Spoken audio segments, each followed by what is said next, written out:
Bismillahirrahmanirrahim. Assalamualaikum warahmatullahi wabarakatuh.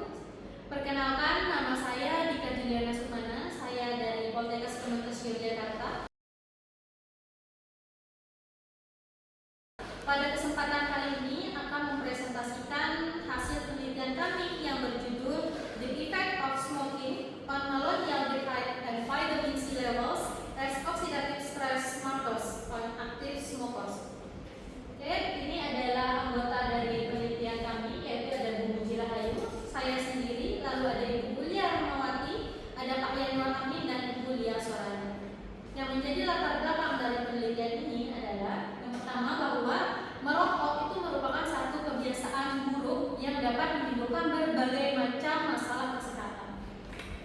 Berdasarkan data yang sudah ada, diketahui sebanyak 1,1 miliar anak usia remaja, terutama remaja awal, itu sudah mulai mengenal dan membiasakan gaya hidup yang merokok.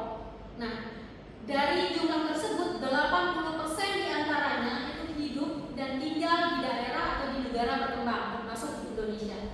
Mirisnya, diproyeksikan pada tahun 2030 itu akan terjadi kematian akibat asap rokok sejumlah 8 juta kematian per tahun. Kenapa bisa begitu?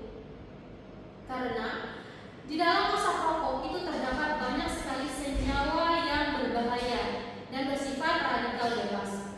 Nah, pada saat proses pembakaran asap rokok itu akan terbentuk yang namanya reaktif oksigen spesies atau ROS, yang mana ROS ini apabila masuk ke dalam tubuh dan masuk ke dalam paru-paru terutama, itu akan mengakibatkan atau menimbulkan respon berupa stres oksidatif, yang mana stres oksidatif ini nanti akan berujung pada kerusakan sel. Lebih lanjut, pada proses masuknya ROS ke dalam tubuh itu nanti akan ada mekanisme peroksidasi lipid, yang mana peroksidasi lipid itu nanti hasil sampingannya atau dia akan menghasilkan yang namanya senyawa malonyaldehyde. Senyawa malonyaldehyde dikenal dengan MDH, itu merupakan salah satu biomarker terjadinya stres oksidatif di dalam tubuh dan bisa menjadi salah satu penanda atau prekursor kanker. Selanjutnya, di sini di dalam tubuh radikal bebas itu kalau secara normal akan di-counter oleh senyawa antioksidan. Nah, salah satu antioksidan yang berperan untuk mengcounter radikal bebas di sini adalah vitamin C. Nah, radikal bebas itu dia akan melepaskan elektron atau dia mempunyai elektron reaktif, yang mana elektron reaktif ini sangat mudah berikatan dengan molekul-molekul yang ada di dalam tubuh. Nah, kalau dia berikatan dengan molekul yang ada di dalam tubuh, itu bisa mengakibatkan kerusakan sel dan berujung pada kanker. Dengan adanya vitamin C atau antioksidan, itu elektron bebas atau elektron reaktif dari radikal bebas itu akan ditangkap karena si vitamin C itu dia bersifat sebagai donor elektron. Ketika dia memberikan elektronnya kepada radikal bebas atau mengikat radikal bebas, maka radikal bebas itu dapat dinetralisir atau direduksi. Tetapi itu akan mengakibatkan vitamin C menjadi vitamin C yang teroksidasi. Akibatnya vitamin C pada saat pengukuran itu tidak akan terukur sebagai kadar vitamin C. Artinya dia nanti kadar vitamin C-nya akan menurun. Nah, sehingga tujuan dari penelitian ini adalah untuk mengukur kadar malonyaldehyde dan vitamin C pada perokok aktif dan non perokok. Selanjutnya ini adalah kami membuat desain penelitian ini menggunakan desain observasi analitik, di mana responden kami bagi menjadi dua kelompok, yaitu kelompok perokok dan kelompok non perokok. Untuk merekrut calon responden, kami menetapkan beberapa kriteria. Kriteria inklusi untuk perokok, kelompok perokok itu adalah mereka sudah merokok lebih dari 1 tahun. Sementara kriteria eksklusinya yaitu menderita tuberkulosis, menderita diabetes mellitus, menderita gagal ginjal kronik, dan sedang melakukan pengobatan atau mengkonsumsi obat-obatan secara rutin. Penelitian ini sudah mendapatkan layak etik dari Komite Etik Poltekkes Kemenkes Yogyakarta dengan nomor yang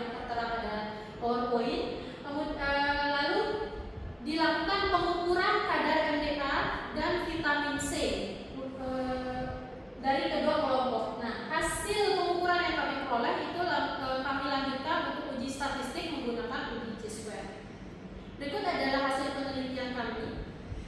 Jadi di dalam penelitian ini rentang usia responden kami itu cukup luas, yaitu dari 20 hingga 74 tahun dengan rata-rata usia 53 tahun. Nah, berdasarkan hasil uji statistik diketahui bahwa kadar malonialdehid perokok itu lebih tinggi dibandingkan kadar malonialdehid non perokok. Tetapi secara statistik ini tidak bermakna signifikan. Di situ p-value-nya lebih dari 0,05. Nah, kemudian untuk vitamin C, rata-rata kadar vitamin C kelompok perokok itu lebih rendah dibandingkan kelompok non perokok. Nah, ini perbedaannya signifikan ya. Nilai p-value-nya itu kurang dari 0,05.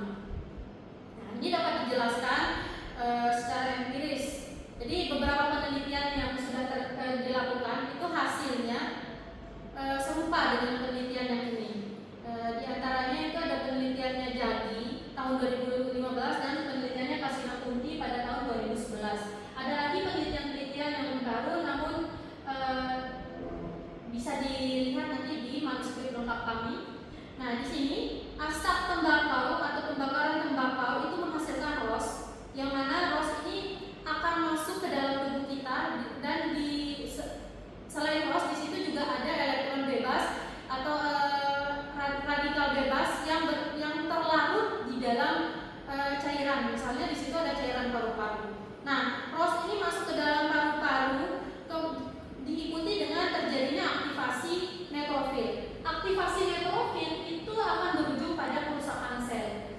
Nah, kerusakan sel yang lama-kelamaan terus terjadi itu dapat mengakibatkan kerusakan jaringan.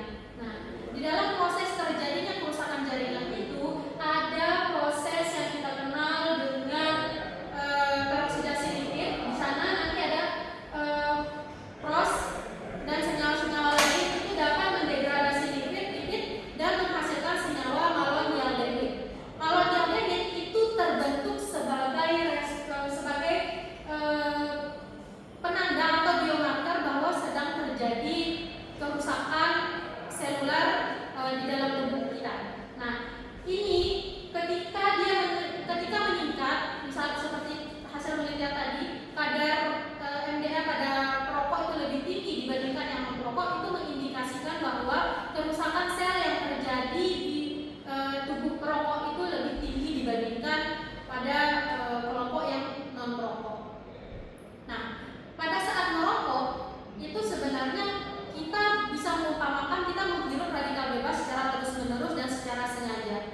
Nah, hal ini tentunya akan menyebabkan terjadinya ketidakseimbangan antioksidan, dalam arti jumlah radikal bebas yang masuk ke dalam tubuh kita itu lebih tinggi dibandingkan intake atau produksi antioksidan yang ada di dalam tubuh. Nah, salah satu antioksidan yang berperan dalam menangkal radikal bebas ini adalah vitamin C. Pada kondisi merokok, vitamin C yang seharusnya bisa menstimulasi antioksidan lain untuk bekerja, itu ternyata dia tidak lagi bisa bekerja secara optimal karena dia sudah menangkap elektron atau menangkap radikal bebas tadi, sehingga dia menjadi bentuk vitamin C yang teroksidasi. Nah, akibatnya kadar vitamin C pada perokok itu biasanya lebih rendah dibandingkan dengan kadar vitamin C yang non perokok. Hal ini tentu menjelaskan kenapa hasil penelitian yang tadi kami jelaskan. Nah, radikal bebas termasuk MDH ini tidak lagi bisa tercounter secara optimal dan tentu kadarnya bisa terus meningkat. Jadi kesimpulan dari penelitian ini adalah kadar MDA perokok lebih tinggi dibandingkan non perokok. Sementara kadar vitamin C-nya pada kelompok perokok itu lebih rendah dibandingkan yang kelompok non perokok. Terima kasih, sekian dari kami. Wabillahi taufiq wal hidayah. Wassalamualaikum warahmatullahi wabarakatuh. Ucapan terima kasih dari kami